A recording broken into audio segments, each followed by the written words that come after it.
විශේෂයෙන්ම අද දිනේ මේ මාධ්‍ය සාකච්ඡාව අපි පවත්වන්නේ ආණ්ඩුවට වසරක් සම්පූර්ණ වෙලා මාස 15කට ආසන්න කාලයක් මේ ආණ්ඩුව විශේෂයෙන්ම ජනාධිපතිවරයෙක් බලයටපත් වෙලා 159ක පාර්ලිමේන්තු බලයක් ලබලා දීලා මේ ආණ්ඩුව පටන් ගත්ත තැන ඉඳලා අද වෙනතුරු ආණ්ඩුව බලයටපත් වෙන්න කලින් මේ රටේ මහ ජනතාවට දීපු කිසිම පොරොන්දුවක් කිසිම බලාපොරොත්තුවක් මේ තාක් ඉෂ්ට කළා නැහැ. දැන් පසුගිය අයවැය ඉදිරිපත් කරලා පැය 4:00කට ආසන්න කාලයක් ජනාධිපතිතුමා මේ අයවැය ගැන විස්තරයක් කරා. මේ රටේ කිසිම ශේෂ්ත්‍රයකට මේ අයවැයෙන් සහනයක් ලැබිලා නැහැ. ඒ වගේම ප්‍රධාන දේ වතුකම්කරුවන්ගේ වැටුප වතුකම්කරුවන්ට අමතර රුපියල් 200ක් රජයෙන් ලබලා දෙනවා කියලා. අපිට තේරෙන්නේ නැහැ කොහොමද මේක දෙන්නේ. මොකද අපි කවුරුත් කැමති අද වතුකම්කරුවා ජීවත් වෙන්න ඉතාමත්ම අමාරු තත්ත්වයක. කිසිම දේශපාලන පක්ෂයක් කිසිම පුජ්‍යලයක් නායකයෙක් මේ වතුකම්කරුවට දීමනා දීමට විරුද්ධ වෙන්නේ නැහැ. නමුත් ආණ්ඩුව ඇයි මේ වතුකම්කරුව රැවට්ටුවේ? මොකද මොන ක්‍රමයකටද වතුකම්කරුවන්ට මේ රුපියල් 200 දෙන්නේ? මොකද මහා සමාගම් වලට මේක දීලා විතරක් සම්පූර්ණ වෙනවද? සමාගම් වල නැතුව පුද්ගලික අයට කොහොමද දෙන්නේ? එහෙම දෙන්න ක්‍රමවේදයක් නැහැ. ආණ්ඩුව පැහැදිලිව කියන්න ඕන මේ ආධාර ක්‍රමයක් දෙනවා නම් ඒ ආධාර ක්‍රමය දෙන්නේ මොන ආකාරයකටද කියලා. මේක නීත්‍යානුකූලව දෙන්න කිසිම ක්‍රමයක් නැහැ. එකක් පෞද්ගලික අංශයට මේක දෙන්න බෑ. ඊළඟට අනිත් පැත්තෙන් බහුතරයක් කුඩා තේවතු හිමියන් ඉන්නේ. කොහොමද කුඩා තේවතු හිමියන්ගේ කුඩා තේවතු වල වැඩ කරන කම්කරුවන්ට මේක ලබලා දෙන්නේ? මොකද්ද ක්‍රමවේදය? එහෙම ක්‍රමවේදයක් නැහැ. ඒ නිසා මේක නැවත වරක් වතුකම්කරුවන් රැවටීමක් කරලා තියෙනවා මේ අයවැය තුලින්. ඒ වගේම මේ අයවැය තුලින් විදේශීය ආයෝජන එන එක ක්‍රමයක්වත් නැහැ. දේශීය වශයෙන් සංවර්ධනය කරන වෙන් කරපු මුදල් ගිය අවුරුද්දේ 60%ක් වියදම් කළා නැහැ මේ වෙනකොට ලංකාවේ. එතකොට ආණ්ඩුව කියනවා ට්‍රිලියනයක් සල්ලි තියනවා කියලා. වැඩ නොකර සල්ලි තියෙන්න පුළුවන්.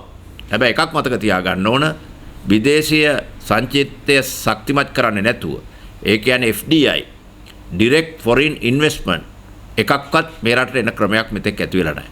මේ අයවැය තුලනුත් ආයෝජකයන් දිරිමත් කරන ක්‍රමයක් ඇති වෙලත් නැහැ.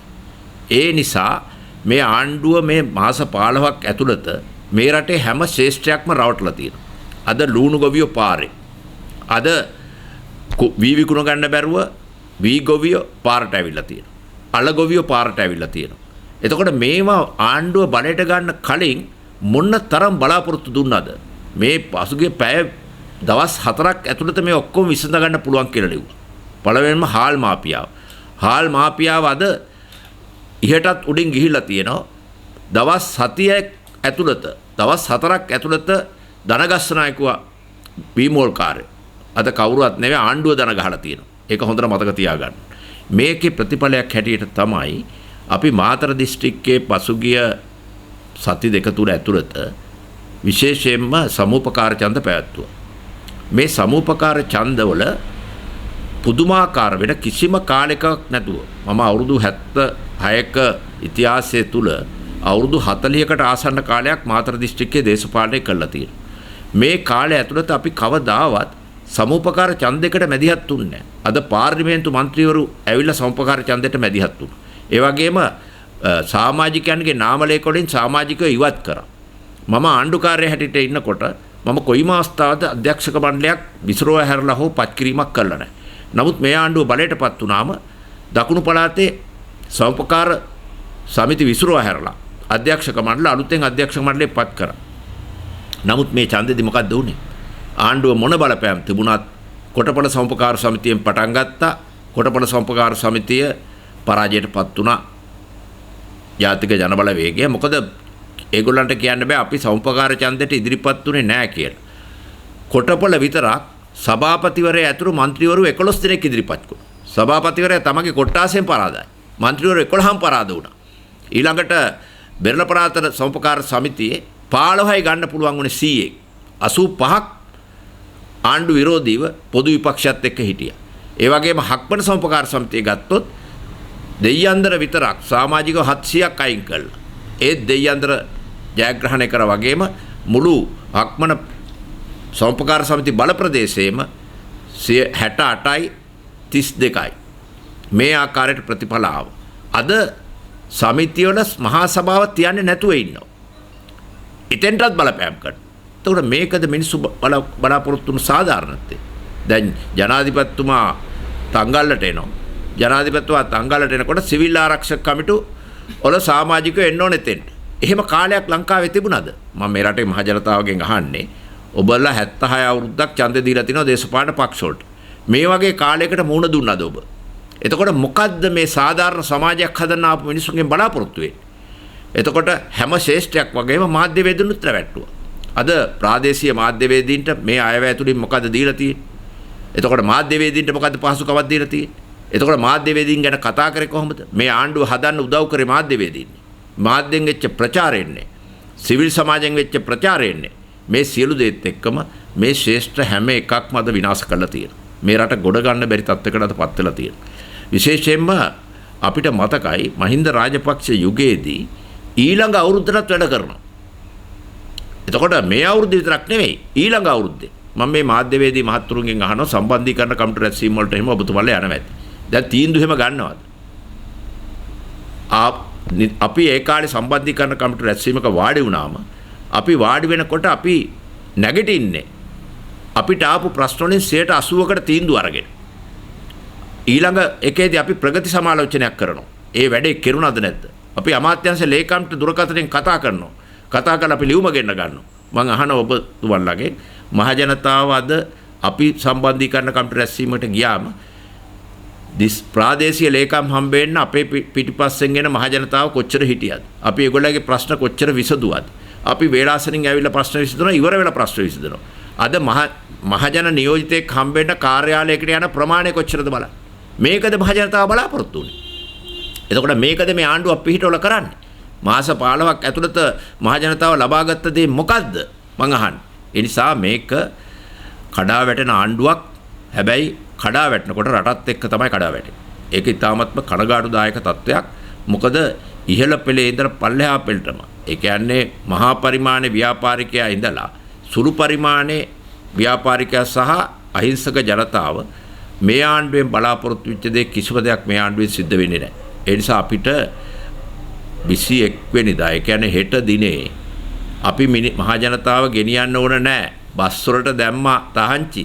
බස් වලට පර්මිට් දෙන්න එපා කිව්වා. ඊළඟට රූට් පර්මිට් තියෙන බස් වලට දුවන්න දෙන්න එපා කිව්වා. නමුත් අද මහා ජනතාව බස් අරගෙන තියෙනවා, ස්කූල් බස් එක අරගෙන තියෙනවා. ඉස්කෝලේ නිවාඩු වෙටි. ස්කූල් බස් එක අරගෙන යන්න සූදානම් වෙනවා. පයින් යන්න සූදානම් වෙනවා. වෘත්තීය සමිතියෙන් එන්න සූදානම් වෙලා තියෙනවා. ඒ නිසා මේ මහජන ගඟ හෙට බලා ගන්න පුළුවන් කොළඹදී කොච්චර ආණ්ඩු විරෝධී බලවේගයක් මාස 15කට ආසන්න කාලයක් ඇතුළත ගොඩ නැගිලා තියෙනවද? මම අහනවා මෙතෙක් කිසිම ආණ්ඩුවක් ඒ වගේ තත්ත්වයකට වැටුණාද? මාස 15ක් ඇතුළත විරෝධතා රැලියක් ආණ්ඩුවකට තියන්න පුළුවන් වුණාද මොන කාලෙක හැටි? නමුත් අද අපිට ඉල්ලනවා අපිට කොළඹ යන්න බස් එක දෙන්න කියලා. ඒ වගේ තත්ත්වයකට ඇවිල්ලා තියෙනවා. ඒ නිසා මම හිතන්නේ මහ ජනතාව හරියට පෙළ ගැස්සුවොත් එක්ක ආණ්ඩුව හදා ගන්න ඕන. ආණ්ඩුවේ අඩුපාඩු. එහෙම නැත්නම් ආණ්ඩුව දීලා යන්න ඕන. මොකද ඒ දෙක නැත්තම් මේ රට විනාශ වෙනවා. ඒ නිසා අපි ඉල්ලා සිටිනවා ආණ්ඩුවෙන් එක්ක ඕගොල්ලෝ මහ ජනතාවට දීපු පොරොන්දු ඉෂ්ට කරන්න. එක්ක ඕගොල්ලෝ මිනිස්සු හිරේ දාවයි කියලා මිනිස්සුගේ ප්‍රශ්න විසඳෙන්නේ නැහැ. එතකොට හිරේ දාන්නේ කෝ මහ බැංකුව අධිපති කෝටි ගාණක් බිලියන ගාණක් හොරකම් කරපු මහ බැංකුව අධිපති අපිට ගේන්නේ දවස් 4-5ක් විතරක් කිව්වා අපිට යන්න. උගණ්ඩාවේ සල්ලි ගැන කතා කරා. එතකොට එක පැත්තකට විතරයි පරීක්ෂණ කරන්නේ. කන්ටේනර් 323 එකම බ්‍රයිබරි කොමිෂන් එකට දීලා තියෙනවා. CID එකට දීලා තියෙනවා. FCID එකට දීලා තියෙනවා. මිනිස්සු කෑ ගහනවා, පාර්ලිමේන්තුවේ කෑ ගහනවා. මේක ගේන්න කියනවා, පරීක්ෂණ පවත්වන්න කියනවා. එකම පරීක්ෂණයක්වත් පවත්වන්න තියා අත්අඩංගුවට ගන්නෙත් නැහැ. ගල්කිස්සේ අධිකරණයෙන් දීපු තීන්දුවක් ඇමතිවරයෙක් ගෙන්නන්න කියන එක අද වෙනතුරු ගෙන්නලා නැහැ. අන්තිමට උනේ අධිකරණයේ විනිශ්චයකාරවරිය මාරු කරපු එක විතරයි. ඒ වගේ අධිකරණයට ඇගිලි ගහනවා, පොලිසියට ඇගිලි ගහනවා. මෙහෙම කාලයක් ලංකාවේ තිබුණාද?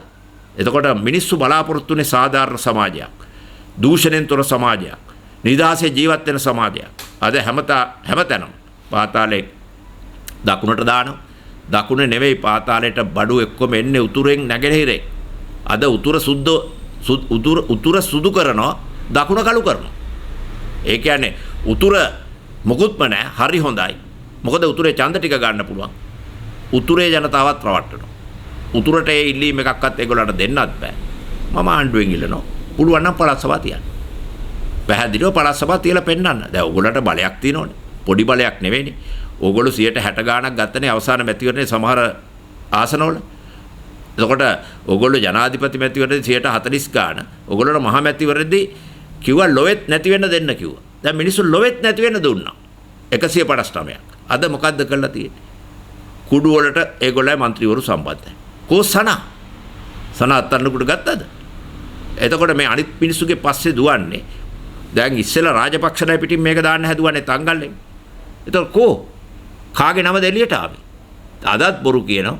තව නම් තියෙනවා දේශපාලනඥයෝ සම්බන්ධයි. සම්බන්ධ නම් දේශපාලනඥයෝගේ නම් කියන්න.